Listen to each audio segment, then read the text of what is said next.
नमस्कार मित्रों, कैसे हैं? आशा करता हूं कि ठीक होंगे। चलिए, आज मैं आप लोगों को इस वीडियो में बहुत ही रोचक तथ्य को बतलाने का प्रयास कर रहा हूं। मित्रों, मैं इस वीडियो में बतलाऊंगा ब्रह्मवादी व्यवस्था किस तरह से रूढ़िवाद के रूप में इस भारतवर्ष पर हावी था। इस विषय में इस वीडियो में मैं बतलाऊंगा। मैं इस वीडियो में यह बतलाने का प्रयत्न करूंगा कि किस तरह से इतिहास के स्वर्ण अक्षरों में बाल गंगाधर तिलक का नाम लिखा गया है और उनका पुत्र अगर एक दलित से, एक शूद्र से दोस्ती कर लेते हैं और उन्हें उस दोस्ती का ऋण उस समाज के द्वारा प्रताड़ना से अपने जान को गंवाकर अपने जान को देकर चुकाना पड़ता है। इस वीडियो में मैं यही तथ्य आप लोगों के सामने रखूंगा। तो चलिए, वीडियो पर बने रहिए और निवेदन है कि इस चैनल पर अगर आप नए हैं तो कृपया चैनल को सब्सक्राइब जरूर कर लीजिए। मित्रों, बाल गंगाधर तिलक जो इतिहास के स्वर्गीय में एक व्यक्ति हैं और उनके सबसे छोटे पुत्र का नाम श्रीधर पंत था, जिनका जन्म लमसम 1896 ईस्वी के लगभग हुआ था, जो अनुमानित है। इतिहास में कोई फ्रेश उसका डेट निश्चित नहीं है, अनुमानित जो है 1896 लिखा गया है। और वह श्रीधर पंत जो थे वह मराठी लेखक थे और एक बहुत बड़े विद्वान थे और वो सारी व्यवस्थाओं को जानते थे। और उनको अपने पिता बाल गंगाधर तिलक से हमेशा बैर इस बात पर रहती थी कि उनके पिता बाल गंगाधर तिलक एक तरफ वो स्वतंत्रता की लड़ाई लड़ रहे थे। स्वतंत्रता के लड़ाई में वे एक नायक के रूप में उनका जो है चित्रण हुआ है और उनका भी सोच यह था कि किसी तरह से अगर हम लोगों को राजनीति में, हम लोगों को स्वतंत्रता की लड़ाई में सफलता मिल जाती है तो हम लोग वही ब्रह्मवादी व्यवस्था, वही रूढ़िवादी व्यवस्था को ऊंच करेंगे, जो नया स्वतंत्रता हम लोग को प्राप्ति होगी। और इस बात का बार बार विरोध करते थे श्रीधर पंत, जो बाल गंगाधर तिलक के सबसे छोटे बेटे थे। और इस बात पर उन लोगों को हमेशा लड़ाइयां होती रहती थी। और श्रीधर पंत तिलक हमेशा यह बात अपने पिता से कहते थे कि आप लोग यह जो सोच रखे हैं यह सोच अच्छा नहीं है, और यह सोच जब जग जाहिर होगा, यह सोच जब समाज में जाएगा तो समाज यह बात सोचेगा कि आप जो लड़ाई लड़ रहे हैं इससे अच्छा अंग्रेज है और आप लोगों को सफलता नहीं मिलेगी। लेकिन रूढ़िवादी व्यवस्था में जकड़े लोग उस विद्वान के बातों पर ध्यान क्यों दे? क्योंकि उनके वर्चस्व को प्रभावित कर रहा था और इसलिए उस बातों को ध्यान नहीं, तरह तरह का प्रताड़ना श्रीधर पंत को ही मिलते रहा। लेकिन बाल गंगाधर तिलक एक बड़े व्यक्ति थे, एक बड़ा नाम था, एक पूरे भारत में उनका एक बहुत बड़ा दबदबा था। इसलिए उनके जीवन काल में ब्राह्मण लोग जो है इस बात को विरोध तो करते ही थे, लेकिन इस बात को थोड़ा सा दायरे में रखते थे और एक दायरे में ही विरोध करते थे और बाल गंगाधर तिलक को कहते थे कि यह काम गलत हो रहा है, यह काम गलत हो रहा है, और उस पर बाल गंगाधर तिलक अमल भी करते थे।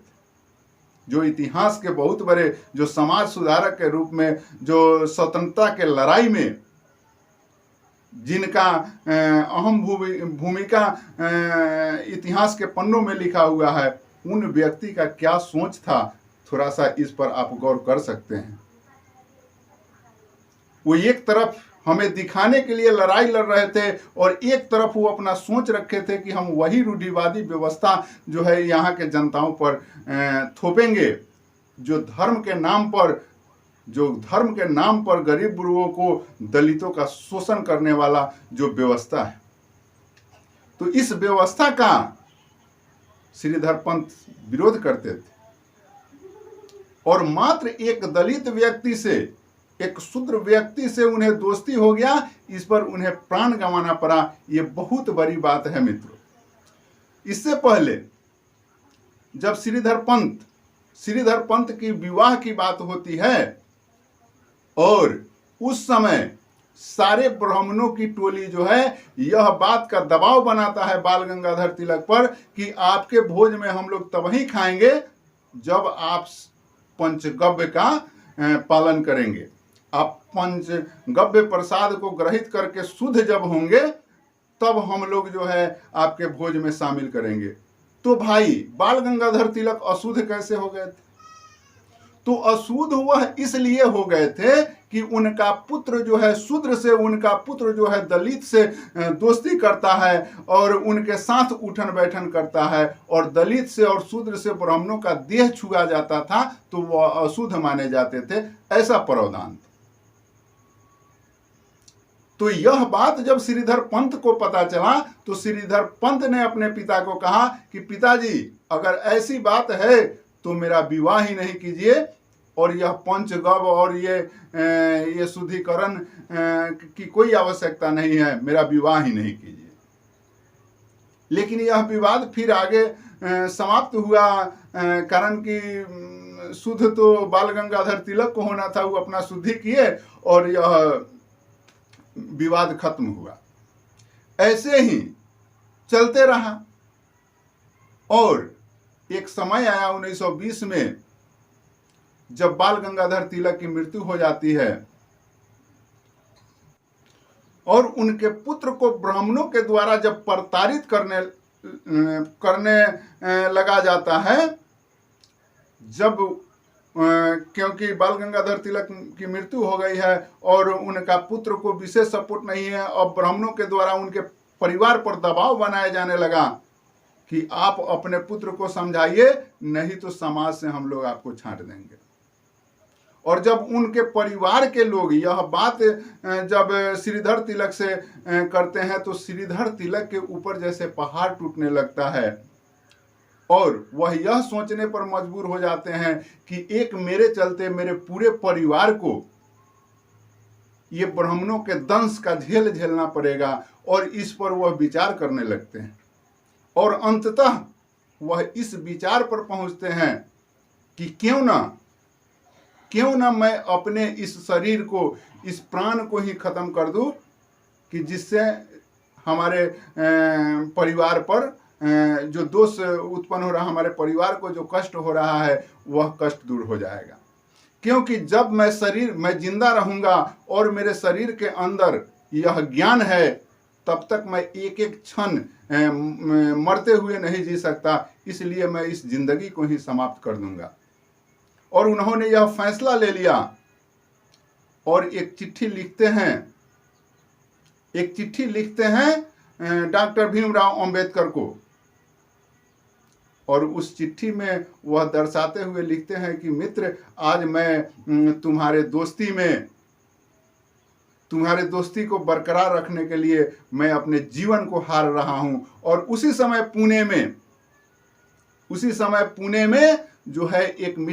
विशाल मीटिंग जो है डॉक्टर भीमराव अंबेडकर के लिए दलितों का रखा गया था। उस समय दलित आंदोलन भी जोरों से चल रहे थे और वह जो है एक मीटिंग जो है रखा गया था। उस मीटिंग में डॉक्टर भीमराव अंबेडकर शामिल होने वाले थे और उसी मीटिंग में श्रीधर पंत ने वह लेटर एक व्यक्ति के हाथ से भेजा और उस व्यक्ति से वह लेटर भेज देते हैं और इधर जो है वो अपने प्राण घाती का प्रयत्न कर लेते हैं। और जैसे ही वहाँ जो है डॉक्टर भीमराव अंबेडकर उस सभा में पहुंचते हैं और वह व्यक्ति भी पहुंचता है जो चिट्ठी लेकर के श्रीधर पंत का गया था, और इनको वह चिट्ठी देता है। तो जब वह चिट्ठी निकाल कर देखते हैं तो उन्हें एक गजब तरह की बेचैनी उत्पन्न हो जाती है, और पूरे सभा को जो लमसम 5 लाख लोगों की भीड़ जो है, जो डॉक्टर भीमराव अंबेडकर का इंतजार कर रहा था, उन्हें सुनने का इंतजार कर रहा था, उन्हें देखने का इंतजार कर रहा था, उस सभा को 1 मिनट भी नहीं लगा और वहां से वो उठे और अपने मित्र के पास चले जाते हैं। और वह मित्र के पास जाते हैं और उनका मित्र जो है उनके बाहों में अपना प्राण त्याग करता है और कहता है कि मित्र, मैंने इस जन्म में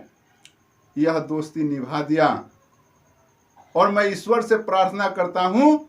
कि अगला जन्म जब मुझे मिले तो उसमें तुम हमारा मित्र बनो और तुम एक बड़े जाति में जन्म लो, ताकि मुझ जैसे मित्र को फिर उस जन्म में जो है अपना प्राण त्याग नहीं करना पड़े। जय हिंद मित्रों, मिलते हैं।